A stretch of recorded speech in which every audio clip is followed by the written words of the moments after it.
You have wine back there, you've got cheese, this is a party.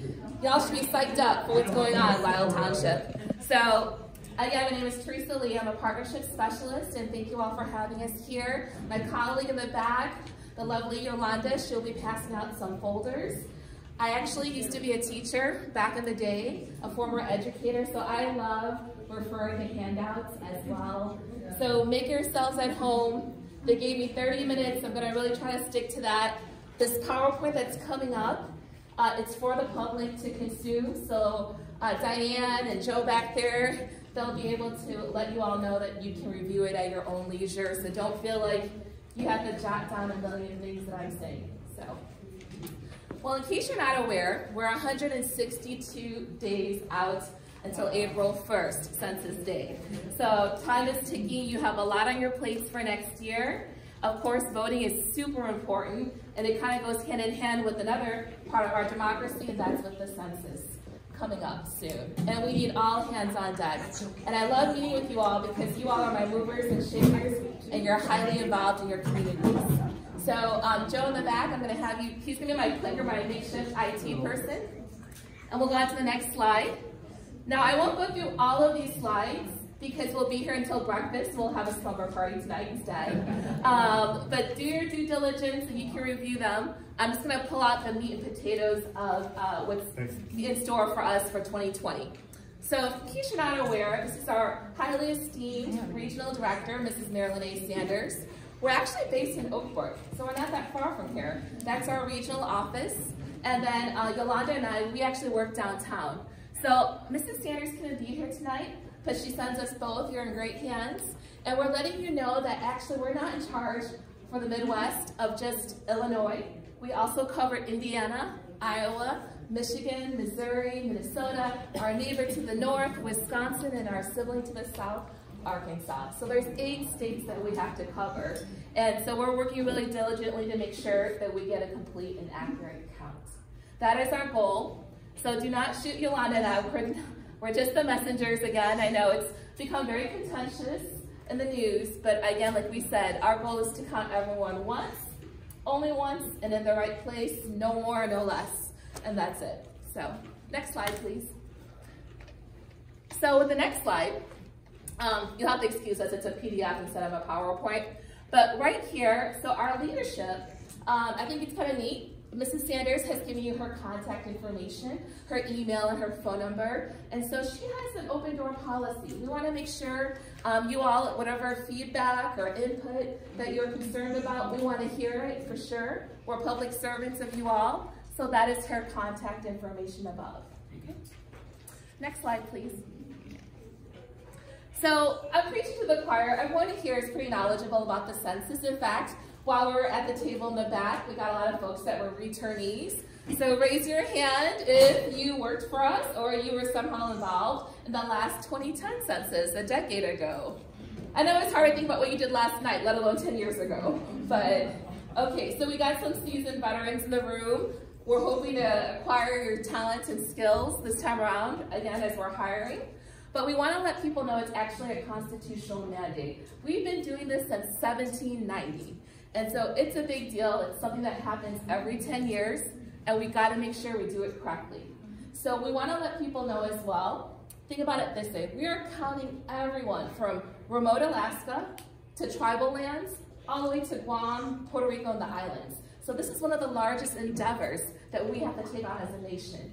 And so we are counting everyone in our country, regardless of your status. Okay?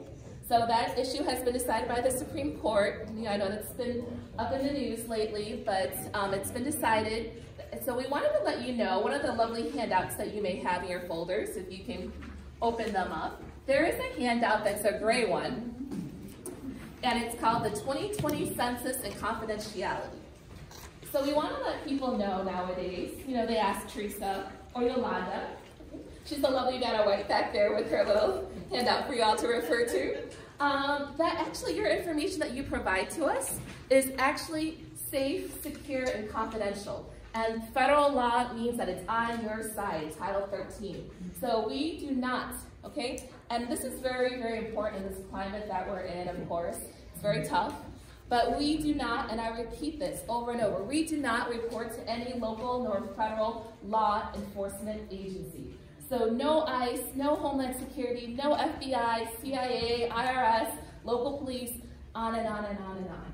So we want to let people know that we've got to dispel a lot of the myths and rumors that are out there. Things that you might see on social media, or maybe your neighbor down the street heard, because we're from the Census Bureau, and this is the actual voice saying this as well. And we got to assuage a lot of the fears and anxieties out there. We're attuned. We know that a lot of people are nervous, and distrustful, and so we know that this road in 2020 is going to be full of bumps, but we got to mitigate that. And I think every single one of us in this room, we're all problem solvers. It's not doom and gloom, right? We got to do our workarounds and really make sure we know what's at stake. And not only is there a lot at stake, there's too much on the line for us to be spectators for this 2020 census.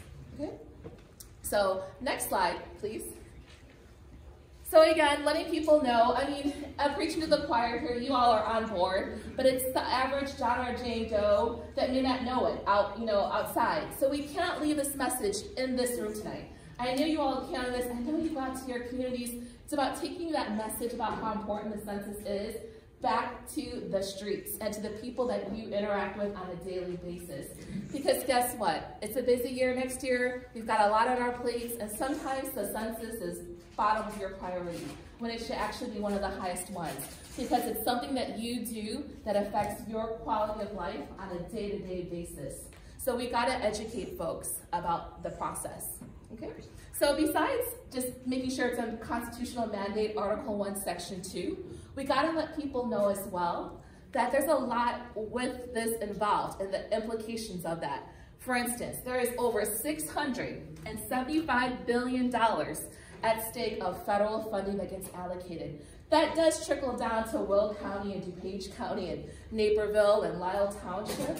So that big piece of the pie, it's over $675 billion. Who gets it and how much do they get? So you can't leave money on the table, because you know there's folks in our communities that really need it for the different services that are provided, right? So that's a big deal. So funding is really important. It's keeping your resources, things that people take for granted, that if we were to strip that away or reduce that, that would really be hurtful and a disservice for folks. Also, we want to let people know, just like you all are very aware of this, apportionment. So we have to get a complete and accurate count as a federal agency with the Department of Commerce. We tally it up. It's aggregated, it's statistical, but we do have to deliver it to the president by the end of next year. So then it goes to Congress, because that determines seats in the House of Representatives. And of course, people don't realize this. I know you all know this, but the lay folks may not know that, obviously voting districts, school districts, those lines get redrawn. And for us in Illinois, think about it this way. The folks that are in here tonight that we want to elect, right, that want to be our voice for the community, to really stand up for our needs and our concerns, they may not be there if we don't get that complete and accurate count. So that's a huge deal for us. So it really does impact me on a day-to-day basis. So people always ask, yeah, I know it's a constitutional mandate, I know this, I know that, yada, yada, I should do it, but what's in it for me, right? That's the bottom line. What's my dangling carrot? So there's a handout that I want to refer to you all that kind of hits it home. It's in your folder. It's called 50 Ways That Census Data is Actually Used.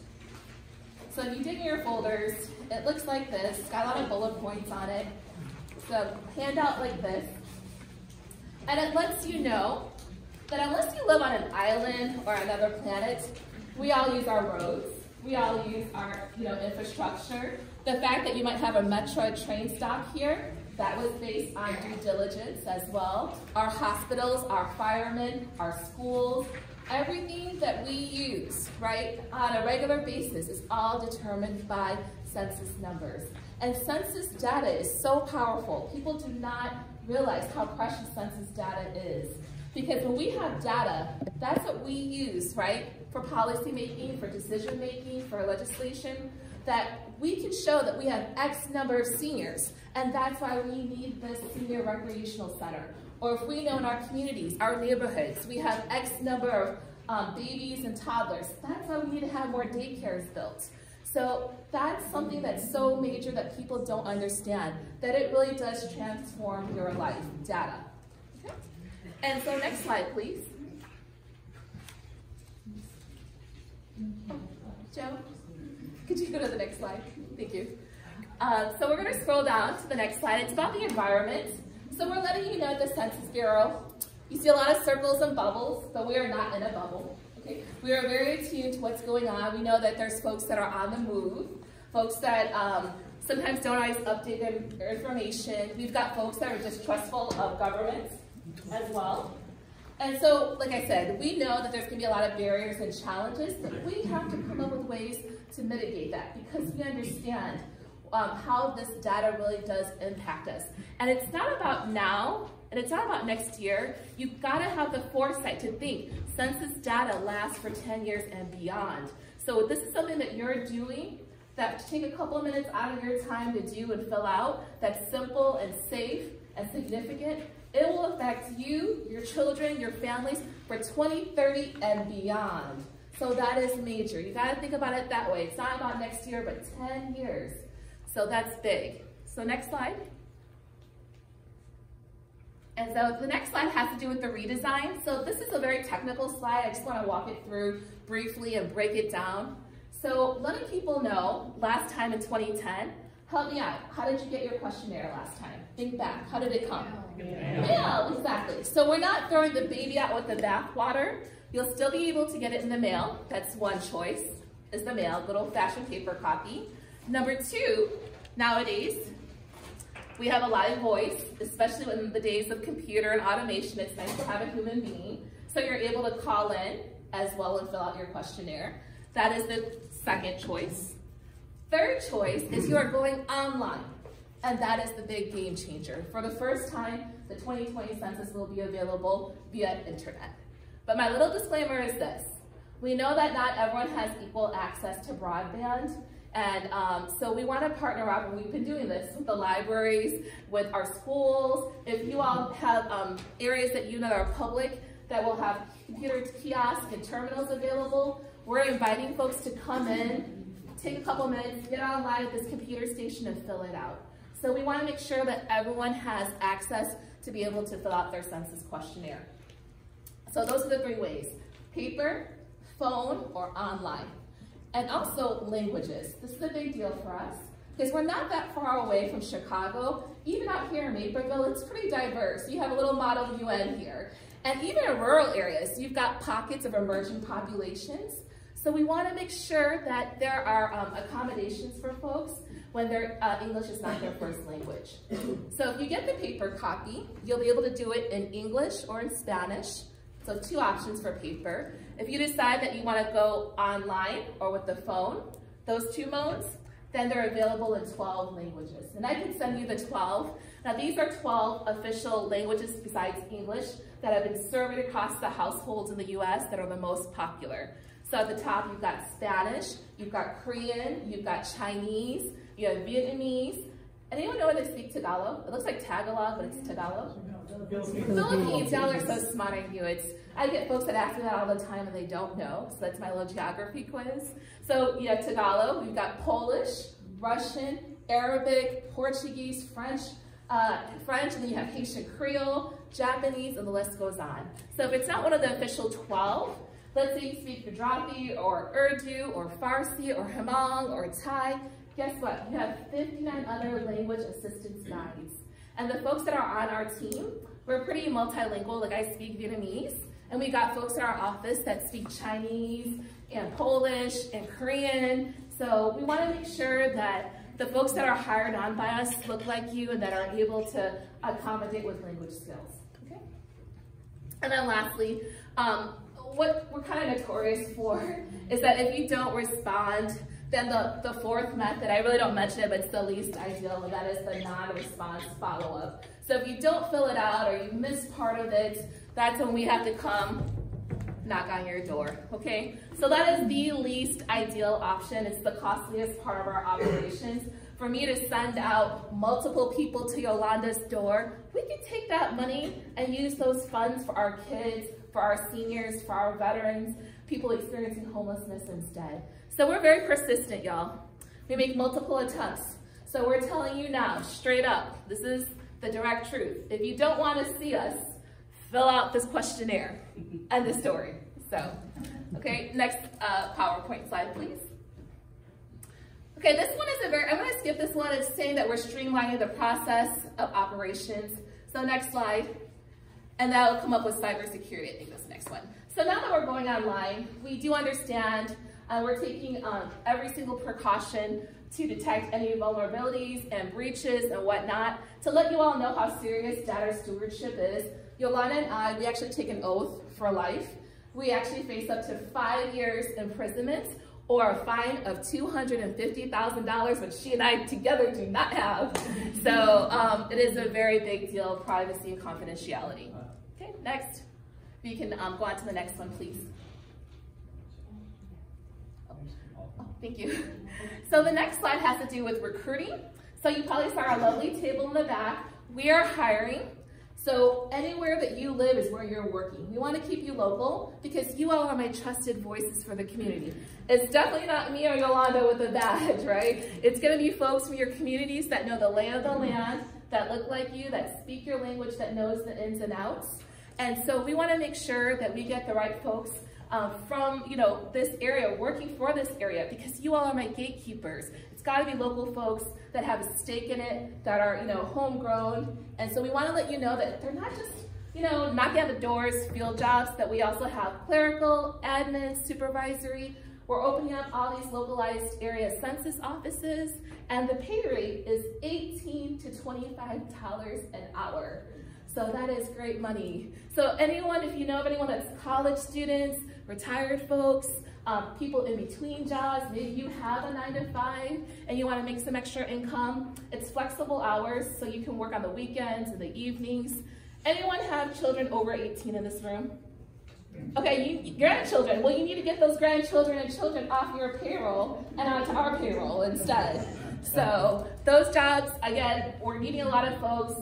Join, it's online, and see us in the back, there's some flyers for that. Could you scroll on to the next one, please? So that just lets you know again about recruiting opportunities. They start now, all the way until July of next year. So we'll have you scroll up some more. And so we'll stop here for a second. Just an FYI about the recruiting. There is an assessment that you need to take. So it's not about math or probability, even though we're the nation's leading provider of quality data. It's actually your skills and attributes. So if you're social like me, you're probably better off in the field talking to people. But if you're quiet and you like to input data, you're very detail oriented, maybe you're better suited for the office. So they're trying to suit you and match you up where you'd be a good fit. Okay, next. Okay, key milestones. This is major. If y'all don't realize, you might have seen us already out and about, even though it's not census year. We just wrapped up our operations called address canvassing. So what we did was from August till mid-October, we were out in your neighborhoods during daylight hours. And what we did was we were verifying dwellings. Like, oh, house 123 on Main Street, still here. New apartment complexes, gotta note that. Oh, these condos got demolished. So this sets us up for next year when we have to do the follow-up. So we were actually out, so we've been hiring already. But the next operations coming up is in February. So next year, we got what we call group quarters.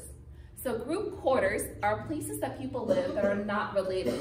So think about your hospitals, your military barracks, the college dorms, nursing homes, etc. So we actually enumerate those folks earlier, for instance, the college students, before April 1st, because guess what? They take off for spring break and then we miss them. So we gotta start earlier enumeration for that.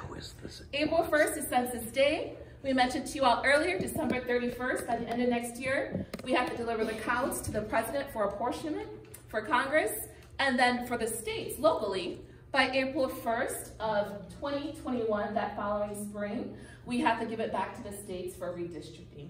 So those are our two big accountability dates, okay? If you can go on to the next slide.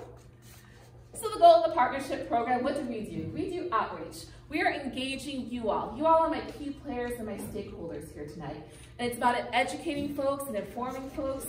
I used to be a teacher. I'm not in the classroom anymore, but I'm still teaching people all the time. And then also, not only that, not just that one unified voice, but we got to encourage them to participate. It's that call to action, because it's not enough to hear the message. Just like with voting too, it's important, but we got to make that next step and pull that trigger to actually execute. So like I said, you know, it can't stay within these four walls tonight, this message. You got to take it back to your communities. Okay. Next up. So here we have complete count commissions. So I want to let you all know that we're very fortunate for the state of Illinois. We were in the news for something positive, which, yay, which is this, which we were the first states in the nation to form a complete count commission. So what that meant was Governor Pritzker, if you didn't realize, he's allocated $29 million to this upcoming census to make sure that we get a complete and accurate count for Illinois. That's the most per capita.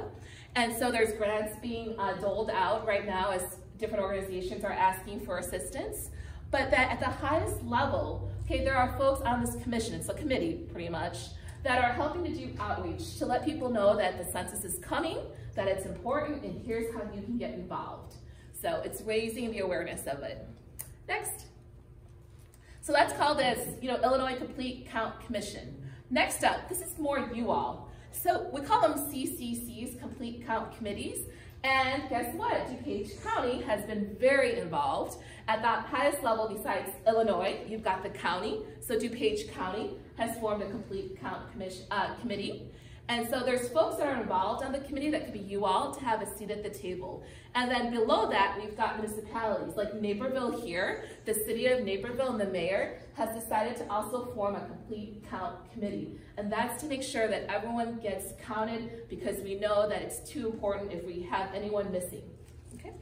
Next up, and we're going to scroll down to this table. So I'm going to have you keep scrolling to the circular table of folks sitting. So do your due diligence there. But stop here. This is where we're going to be at. So who should be included on a CCC, a complete count committee? Well, you all, of course.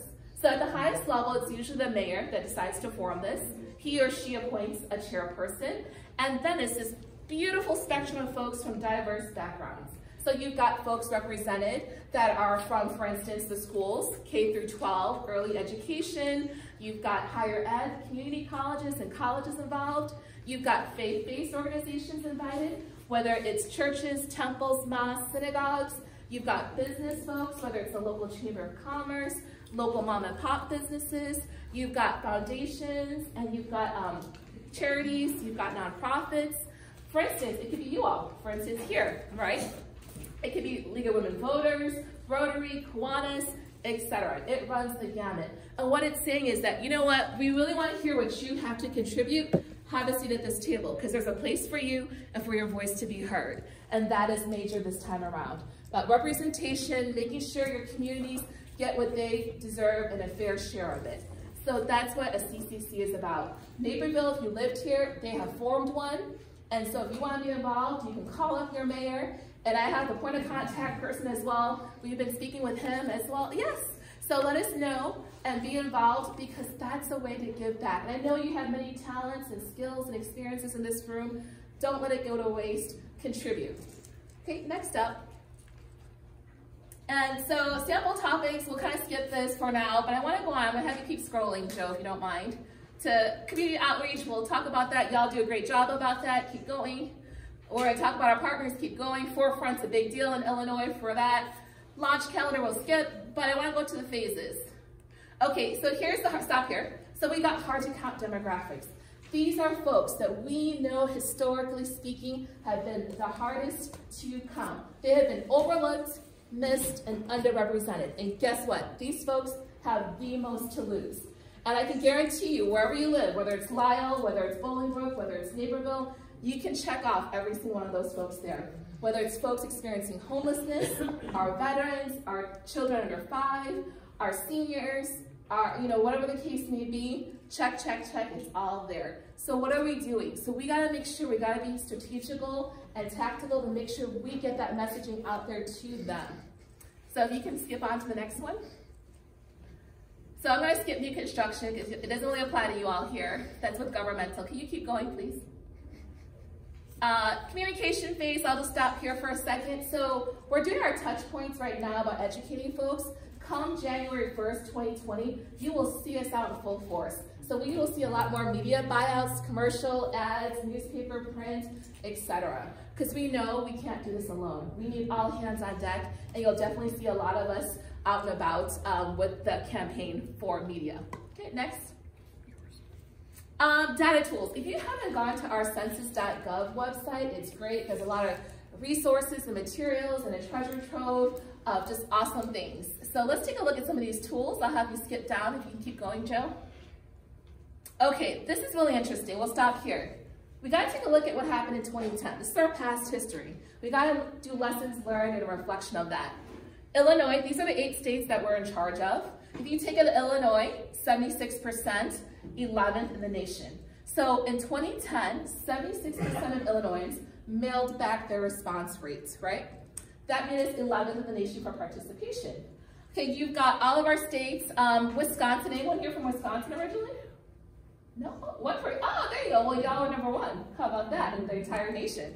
So, and then obviously you got to brag on the Midwest because you also have Indiana and Iowa, #3, 5 Michigan, #2 is Minnesota. So the Midwest, we folks have been really doing our due diligence and our civic duty and responding. Okay, so just keep in mind 76% for Illinois. That was the average. So take a look at the next slide. You can go to it. This is for Naperville. And it's actually, I took that little tract right here that's highlighted all the way up here. That's where we're located, the church right now. So how did Naperville do? Okay. So Naperville in 2000, 76%, so about the average for the nation. And then you went up 1%, good job. So in 2010, it was at 77%. But Naperville folks, anyone live nearby here, that's you all. It's this tract here. We can do better, we must do better, okay? So letting you know about this map and how to read it. So pretty much, and it's hard to read in the back, but the darker colored areas did really well. This is all Naperville here. But some of the lighter colored tracts, they need more of a push. Those folks didn't do too great. So we gotta be more strategical as we do our outreach. But letting you know, that's kind of like the barometer of how this tract for this church and the homes around here, how well they did. Okay? Can I ask a quick question Sure. before you go on? What do those lines represent? Is there Which lines? the lines on the map? Oh, they're just boundaries, that's all. Is that track boundaries? Yeah, we can take a look. Actually, I can take you live in a little bit later. You can zoom in and zoom out, and you can see how we divvy it up for geography. So this is obviously, unfortunately, not live, but we can take you live later. And if you take a mouse, and I'll provide the website, it's kind of cool because you can take your mouse and you can hover over Naperville. Obviously, Naperville has a population over 100,000, but there are disparities in Naperville. Areas that do really well and areas that, didn't do too great, right? So we gotta make sure, we gotta count everyone, but we gotta really focus our efforts on certain neighborhoods that we know that they've just been really tough to count. Thank you. Okay, so next up, I'm gonna wrap it up. So if you want to the next slide. So this is going towards the future. It's called a road mapping tool, and I wanna have you go up to the next slide, if you don't mind, Joe. Okay, so this is DuPage County. I apologize, we also have Will County as well for Naperville, but this is DuPage County, and we'll take a look at Naperville in particular if you keep going. So this is a predictor of what's going to happen for 2020 for next year. How are people in Naperville going to respond? Okay, so 25.6%. So this tract of where the church is at, that's where I kind of zoomed in. It's 25.6%. We're predicting that about 26% of the folks, I rounded it, and this tract most likely are not going to respond to the census. And that's a shame because each person is thousands of dollars times 10 years for all your resources. That's major. How do we get those numbers? That's from the ACS. Have you all heard of the American Community Survey? You would know about it. We would mail it to you. It's in a big envelope. It used to be the long form of the census, and it goes like 30 plus questions. It's like, what's your gas bill? When was your house built? What's your income? So it's also protected by Title 13, but letting you know that it's also very important. And so you can take a look at some of the factors here for Naperville and this tract. It's pretty equally divided, the demographics for ages, and I'll have you scroll. Joe, if you can keep scrolling, thank you. To the next slide. So we'll stop here. This has to do with ethnicity and race. So it talks about who lives in Naperville. And you can see foreign, 18%. So letting people know that sometimes language accommodations might be needed for translations or for interpretation services. That might be another tool or tactic. I'm gonna have you keep scrolling, if you don't mind, Joe. Here, you've got the different languages spoken: Korean, Vietnamese, let's take a look, as well, Chinese. So there's a lot of different Asian languages that are represented here as well. And then also renter-occupied housing units, 66%. So we gotta wrap it up, and so I wanna let people know that for the leases, it's a big deal, because we know a lot of folks here live in like maybe a 2-bedroom apartment, and there might be 6 or 7 people living in that 2-bedroom apartment. So we gotta let them know and secure to them that we do not report to any of their landlords, so that it's okay to actually fill out the census questionnaire. You're not gonna get evicted, you're not gonna get kicked out, because people think there's only 2 names officially on the lease, but you know there's more than 2 people living in that apartment. And also you have multi-generational families, right? You've got the grandparents, the mom, and maybe her kids. That's complex households as well, so that's really a big deal. I'm gonna wrap it up towards the end. There's only a couple more slides and we're done. So I'm gonna keep scrolling down. One more, if you can keep going. I'm gonna stop here for a second. So this PowerPoint at the bottom, you can see the 2 mapping tools with the URL and the websites for you to check out. It's very user-friendly. It's kind of like Google Earth. You can hover over it. And that mapping tool that you saw, if you go back up one more slide real quick, sorry. You know the other map that you saw where the darker colored areas did really well for that orange and red map? This map is actually the opposite. So the darker colored teal areas, they didn't do too great. So if you see Naperville, actually there's some darker colored teal areas. So we gotta make sure we really reach out to those folks in particular, because they're most likely not gonna respond. So, okay. And I'm gonna wrap it up. There's like one last slide and we're done. So I'm gonna have you keep going, if you could, to the end. I'm gonna skip the trainee, but it has, next up, skip that. There's my information I wanted to give people. So it's teamwork, that quote that we need everyone involved. It's hand in hand, keep going. If you don't mind, Joe, keep going. And then, okay, social media, you can connect with us right there. You can keep scrolling. And then there's my information I want to let people know. Keep scrolling if you don't mind. Just keep scrolling all the way through. That is my information. I'll take it right there. And then last slide, statistics in schools. Thank you. So we're going to let people know. I think of this as a teacher, as a blurb, but we do have templates and like fun lesson plans and school census songs. So if you know anyone who's a teacher, we're trying to bring civics back into the classroom. So what's a school census song? Absolutely. Well, I don't have a great voice, but if we go to the website live, we can do it. It's about empowering our youth, because we talk about the adults, but we got to get our middle schoolers, our high schoolers, and our community college and college students also civically engaged. So it's for the next generation to train them up. So thank you all tonight. Shape your future. That's our logo. Start here. It's with you all. So.